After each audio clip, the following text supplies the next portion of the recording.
The Lord bless you with his wisdom and mercy.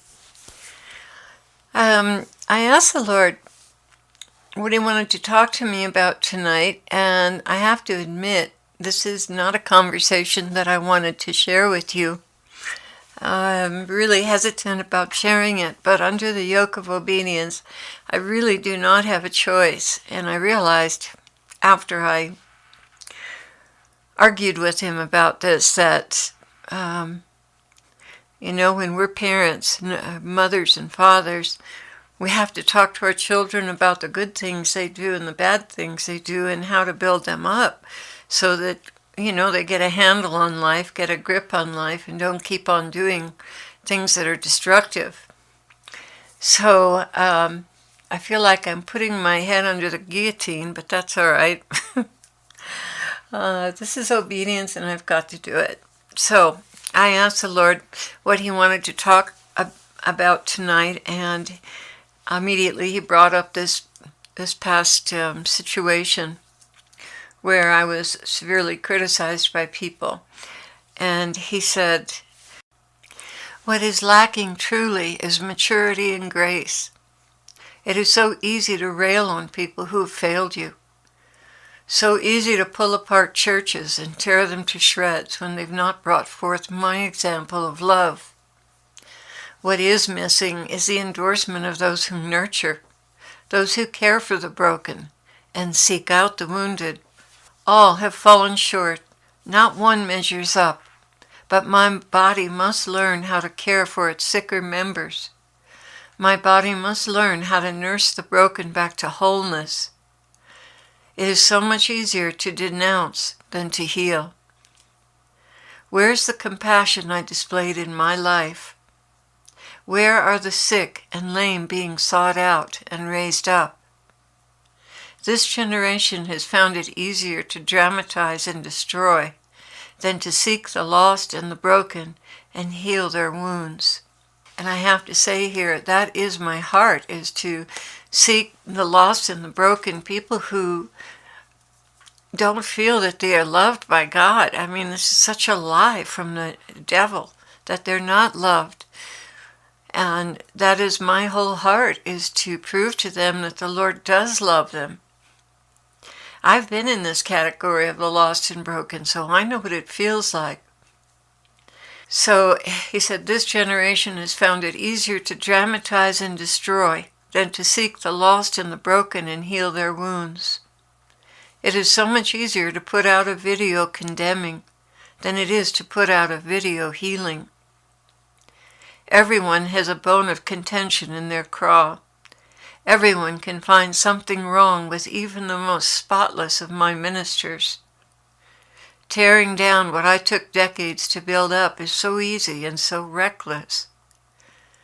Don't you know that when you undo the good I have done in a soul, you destroy the very life of the body? Those without discernment may throw in a few hooray for you, but when you come before me and you feel the breach between us, was it worth it? Was it worth it to find emptiness in the place I used to inhabit? Was it?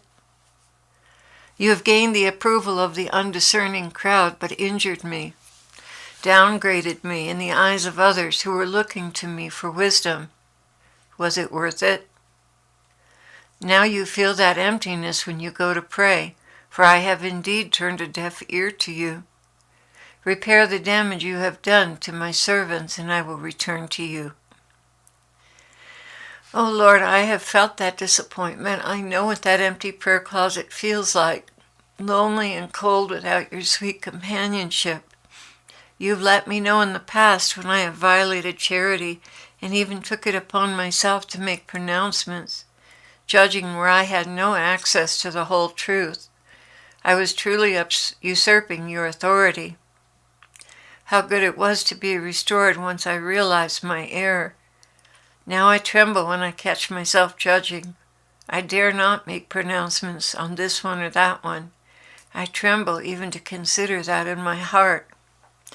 And I have to say, family, that I used to be highly critical and very caustic.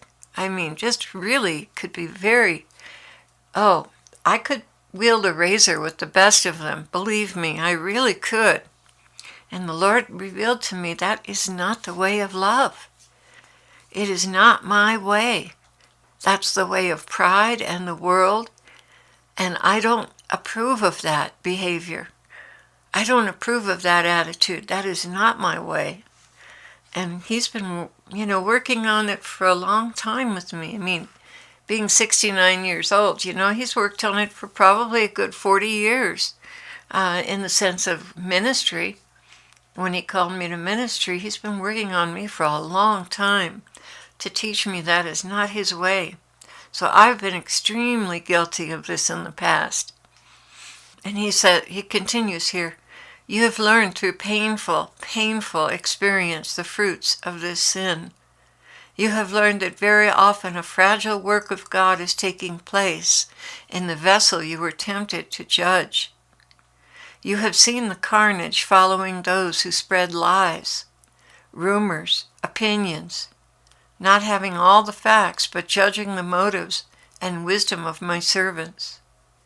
You know that empty prayer closet well. I have taken many years to form your heart into a motherly vessel of honor, and a mother knows when her children are hurting. She does not condemn those who are injured. She comes to their rescue and teaches them the ways of love. My love, it is very simple. Love one another as I have loved you. Do not spread rancor, bitterness, and disillusionment in my body. The things that have happened to you in your life, whether you recognize it or not, you are partly responsible for. But if you have been wounded unjustly, it is your job to seek to be healed, not to turn around and wound others. This is what I'm talking about. The injured injure, the healed heal. So before you spread your injuries in the body like a cancer, go and get healed. Then you can spread healing, and you will be working with me, not against me. Many of you carry disappointment and disillusionment in your relationships and marriages.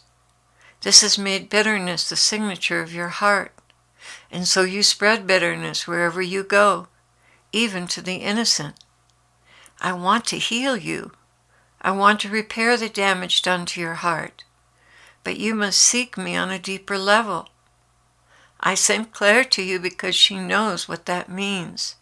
She's been terribly hurt time and time again by the body, but she's learned to love and forgive. Why? Because she knows what my forgiveness feels like. She has come to me to be healed and filled with my love so that she wouldn't spread rancor. Many of you have familiar spirits that egg you on, that cheer on your rivalries, your criticisms, and picking apart of others. They pretend to be your Jesus, but you haven't examined the fruits. They are based on self-righteousness and make you feel proud and strong for your opinions and attacks on others. Oh Lord, I know what that feels like. Forgive me, Lord, I hate that feeling. Yes, I have allowed you to be misled, and if you get too big for your britches, it will happen again and again and again, until I have a meek and mild-mannered Claire, a mother with compassion and humility. I ask you, dear ones, examine the fruits of your passions. Look to see if you are building up my kingdom with me or tearing down what I have labored to bring forth.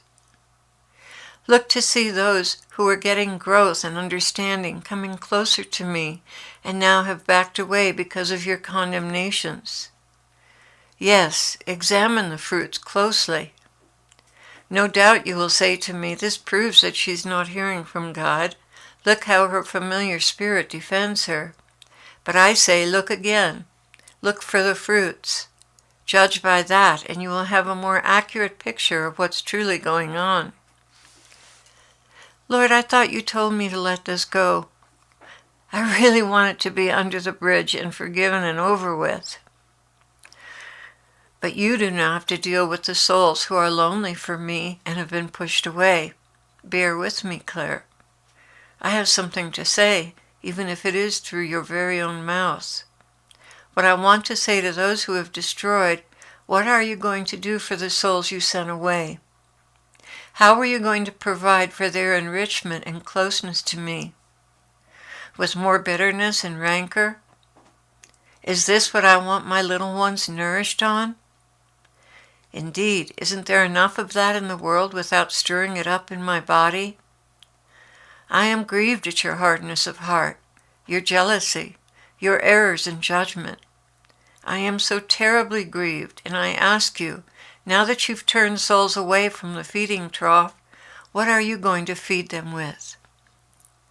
I say to you, rid yourself of your rancor and bitterness, and bring forth sound, edifying teaching, laced with love, forgiveness, and gentleness. Build up my kingdom, do not tear it down. Then perhaps you will return to the prayer closet and find me waiting there for you, eager to build you up and equip you for ministry to the body. I find no delight in backing away from my servants. When I must, it is painful indeed, but until they get healing and learn the ways of wisdom and love, I must. Return to me, and I will return to you. Bring forth the fruits of righteousness, peace, and joy. Teach and build up the broken ones. Bring them to me for healing. This is the work of those who wish to serve me. You will know them by their fruits. Lord, this is something I really don't want to say. But if you want to obey me, this is what I require of you, Claire. Yes, there are those who will continue to condemn themselves by their rancor, but when they go into their prayer closet, they will find it empty of me. Then they will return to themselves and consider what are truly my words. My sheep know my voice, and another voice they will not follow. Consider your fruits. Where I have walked, flowers spring up, not piles of vomit. I guess I'm in for another crown of thorns, Lord. Consider the fruits, Claire. If just one soul repents, you have done your job. What is it to you if you're denounced again? Ouch. You are far too fond of praise. I need you to be equally fond of denouncements. Do you really mean that? I do. Would I have said it if I didn't? Yes, I'm chiding you, but there is much truth to it. I know that what you are saying is indeed true. I am wimpy. Please, Lord, make me stronger and more honorable for you. I will, my dove. Come here and rest your head over my heart. This world is soon to pass away. Enough troubles for today. And I just want to share with you, YouTube family, this was not fun to do. I don't want to get in trouble again, but like the Lord said, I'm far too fond of. I'm wimpy. I'll just admit it. I pray for my YouTube family. I pray for all of you. I pray for you, and I know that you're going to pray for me, that we can really, really buckle down to the work at hand. There's just no time for rancor and for petty jealousies and misunderstandings. There's no time for this. We've got souls out there that are aching and hungering for a deeper prayer life with the Lord. And we need to band together, to bond together, and to help these souls, not to cause more confusion to them. So please, let's put aside these things and let's consider the sweet fruits of working together and loving one another and encouraging one another. So the Lord bless you and give us the strength that we need to do His will and to be pleasing to Him. In Jesus' name I pray. Amen.